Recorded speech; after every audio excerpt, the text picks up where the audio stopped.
Hi అండి, నేను మీ రాజీ. ఈరోజు ఒక 2 ఇంట్రెస్టింగ్ ఫ్యాక్ట్స్తో మీ ముందుకు వచ్చాను. నైనిటాల్లో రెడ్ పాండాల జనాభా బాగా పెరుగుతుందట. అది ఎలాగో చూద్దాం. అసలు ప్రపంచవ్యాప్తంగా రెడ్ పాండాల సంఖ్య 10,000కు తగ్గిపోవడంతో వీటిని అంతరించిపోతున్న జంతువుల విభాగంలో చేర్చేశారు తెలుసా. అయితే రీసెంట్గా నైనిటాల్లో స్థానికంగా ఉన్న గోవింద్ వల్లభ్ పంత్ జూ పార్క్ అనేది రెడ్ పాండాల కేంద్రంగా మారిందంట. అంటే ఇక్కడ వాతావరణం అనేది రెడ్ పాండాలు పెరగడానికి అనుకూలంగా ఉందన్నమాట. కాబట్టి అక్కడ బాగా పెరుగుతున్నాయి. అయితే ప్రపంచంలోనే అందమైన జంతువుగా రెడ్ పాండాని వర్ణిస్తారు. అలాగే ఇవి ఎవరికి హాని చేయవు.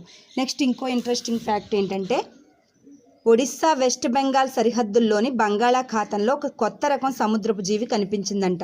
అది హెడ్ షీల్డ్ శ్రీస్లగ్ అనే తరహా జీవి అనమాట.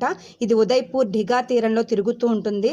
దీనికి జెడ్ఎస్ఐ అంటే జూలాజికల్ సర్వే ఆఫ్ ఇండియా ఏం పేరు పెట్టిందండి అంటే, మన ద్రౌపది ముర్ము గారి పేరు కలుపుకొని ఏం పేరు పెట్టిందంటే మెలనోక్లమిస్ ద్రౌపది అనే పేరు పెట్టిందనమాట.